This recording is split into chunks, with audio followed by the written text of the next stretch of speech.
to Mammy's Corner, and I'm Mammy. But you already knew that, didn't you? Oh my goodness. It is time to do our affirmations. Are you ready to say them out loud? Really loud? All right, let's get going. Ready? I am loved. Can you do it louder than that? You can do it louder than that. Ready? I am loved. Yes, you are loved. Who loves you? God loves you. Who else loves you? Mammy loves you, and don't you forget it. All right, now for the next one. I am good. Very good. Let's say it one more time. Really loud, my littles. I am good. Good job. Now for the last one. I am kind. Are you kind? You are. Well, let's say it really loud. I am kind. Good job, my littles. Now, last time, Mammy read a book from here called Moses the Kitten. Today, it's going to be only one wolf. That's going to be the story. But first, make sure you're in your favorite chair. Get all nice and comfy. Make sure you have a favorite blanket or a favorite pillow or a favorite stuffed toy of yours, or maybe your favorite cuddle person. Is it Mommy? I'd like to know. Anyway, so let's get going on this. Are you ready? Are you? Oh, almost forgot. Don't forget. Make sure you hit the thumbs up. Mammy likes it when you tell me that you like my stories that I read. Okay. Oh, and don't forget, maybe next week, Mammy will color with you. So make sure you have Mammy's coloring book from Amazon so Mammy can color with you. What page do you want to color? Do you want to do where Noah lets the bird out of the ark? Or do you want to... or maybe the princess one. Oh, that would be awesome. Should we do that together? Well, make sure you have your book ready, and then we'll do that. But for right now, we are going to be doing only one wolf. All right, let's get started. Oops, Mammy said it wrong. It's only one woof. You know when a dog barks? Woof. Mammy was wrong. Sorry. Let's get going on this.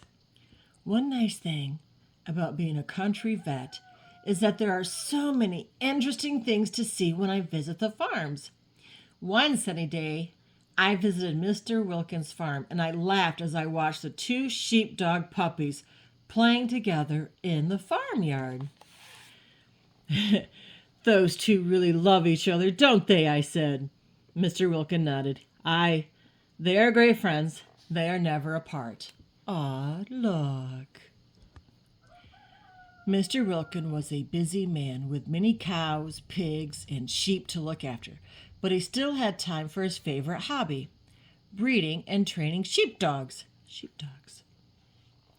For many years, he had won the silver cups all over the country. From the latest litter, he had picked the two best pups, Jip and Sweep, and he was going to train them to run the sheepdog trails. See? There's one of the dogs. Look at that. The two little animals are rolling about in a happy wrestling match, growling and panting, chewing gently at each other's legs. Then suddenly they stopped playing as something else caught their attention.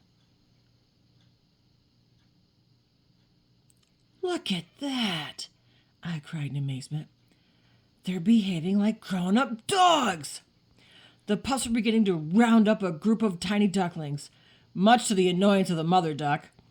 With noses outstretched and stomachs nearly flat on the cobbles of the farmyard, they crept up on the ducklings.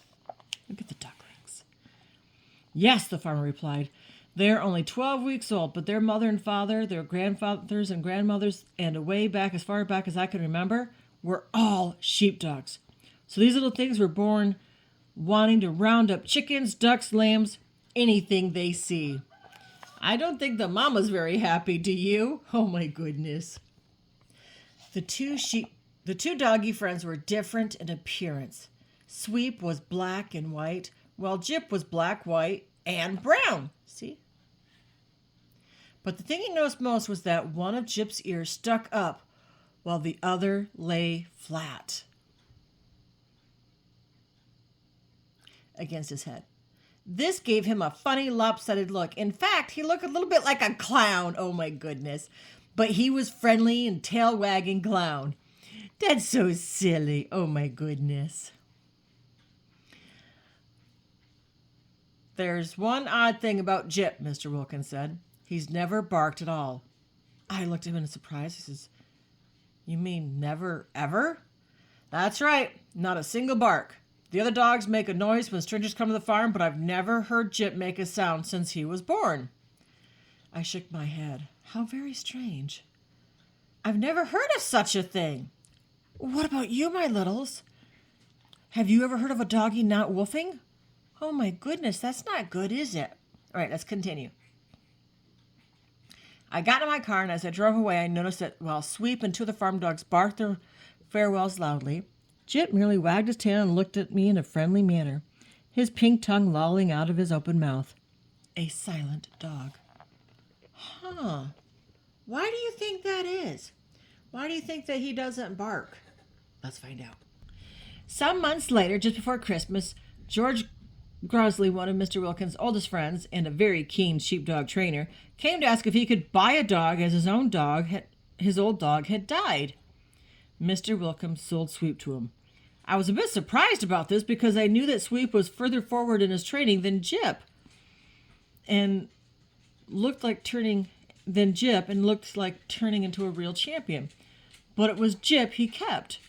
Perhaps it's because he just liked him. He was a funny dog with that lopsided charm that was difficult to resist. Jip must have been sad to lose his brother and best friend, and there was no doubt that he missed him. But there are other dogs on the farm, and even if they didn't make up for Sweep, he was never really lonely. Although Jip grew up big and strong, he wasn't quite clever enough to compete in the trials. So he just helped Mr. Wilkin by herding the sheep and cattle on the farm. He was very happy to be out with his master all day, but perhaps he wondered where his doggy friend had gone. It wasn't until the following June that I next visited the farm to see a sick cow, and I saw Jip, now fully grown, rocking along on a hay cart. That looks like so much fun. Mammy rode one. Have you? I bet it was fun, and if you haven't, it will be fun. I spotted him again at harvest time, chasing rats among the stooks. He was always glad to see me, full of fun, bright-eyed and affectionate, but soundless. That means he didn't say a word. No woofing for him. Wonder why that is. Do you know why that is, my littles? Mammy doesn't know. There was a very long spell when none of Mr. Wilkins' animals needed my help, and I did not see him or Jip until I met them both at a sheepdog trial the following summer. The huge field where the trial was being held was on the river's edge, and the sunshine glinted on the water. The cars were drawn up alongside of the field, and groups of men, mainly competitors, stood around chatting as they watched the dogs working with the sheep. They were dressed in all sorts of clothing, cloth caps, trilbies, deer stalkers, or sometimes no hat at all, tweed jackets, best suits, open neck shirts, fancy ties, and sometimes neither collar nor tie. Nearly all of them leaned on long crooks with handles carved from ram's horns. Rams are sheep. That's what these right here are. There's a dog. Look at that. Their dogs, waiting their turn, were tied to the fence, and it was wonderful to see the long row of waving tails and friendly expressions. Few of the dogs knew each other, but there was not a single growl. Never mind a fight. Oh, that was nice that they didn't fight. Oh, my goodness. See, they can get along. Make sure you get along with your siblings, too. Or friends. I went over to Mr. Wilkin, who was leaning against the car, which was parked within sight of the final pen. Jip was tied to the bumper and was watching with interest as each dog took its turn. Mrs. Wilkin was sitting on a camp stool by his side. "Are you running a dog today, Mr. Wilkin?" I asked. "No, not this time. I've just come to watch," he replied. "Aw, poor Jip." I had been there for about 10 minutes when suddenly the farmer lifted a pointed finger. "Look who's there!" George Crossley with Sweep were making their way to the starting post. Jip suddenly stiffened and sat up very straight, one ear cocked, the other flat, making him look more lopsided than ever. Oh, how silly. Oh, my goodness. It was over a year since he had seen his brother, and it seemed unlikely. I thought that he would remember him. Do you think he remembers his brother? I think he does too. Let's continue on with the story. But he was obviously very interested, and as the judge waved his white handkerchief to begin the trial and the 3 sheep were released from the far corner of the field, Jip slowly rose to his feet.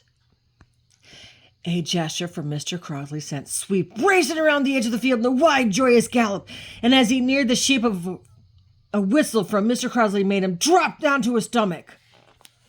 Dropped right down. Look at that. Oh, my goodness. From then on, it was easy to see that Sweep was going to be a champion as he darted and crouched at his master's command. Short whistles, long whistles. Sweep understood them all. Whoa, he trained him. That is so cool. No other dog all day had brought his sheep through the 3 pairs of gates as easily as Sweep did now. And as he neared the final pen, it was obvious he was going to win unless the sheep scattered at the last moment. Is he going to win? Is he? Let's find out.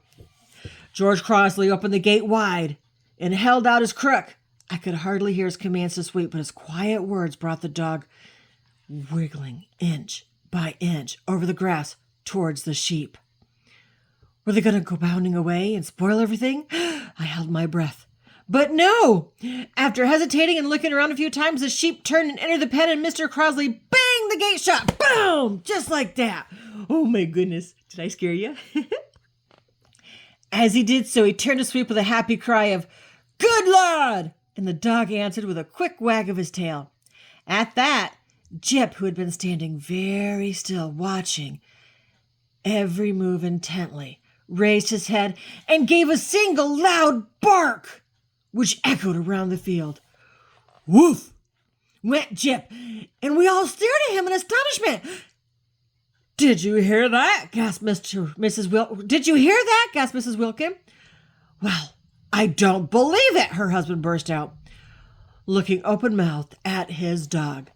What? He went woof! Oh my goodness, yay! Does that mean he's going to bark again? Let's find out. Jip didn't seem to realize that he had done anything unusual. George Crosley came over with Sweep, and the 2 dogs greeted each other happily. Mr. Wilkin let Jip off his lead, and within seconds the 2 dogs were rolling around, chewing playfully at each other as they used to do as pups. Ah, look at that.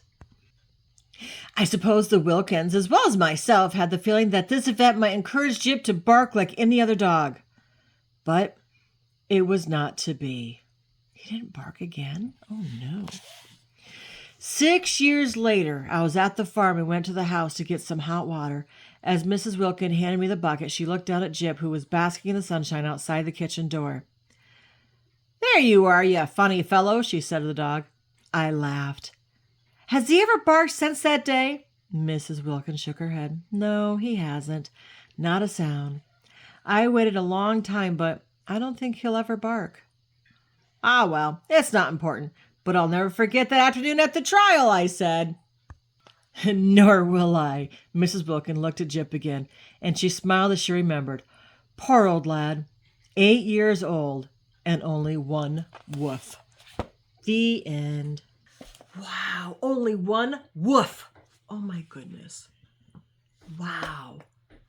I couldn't be that quiet. Can you be that quiet? Mammy can't be that quiet. Oh, my goodness. So, this is the end. I hope you liked it. If you do, you give Mammy a thumbs up. I like it when you tell me you like my stories. Oh, and don't forget, next week, Mammy's going to go and we're going to color from Mammy's book. And I think I'm going to do the princess this time. Do you remember the princess? Let me see if I can find her real quick, because I want to color with you.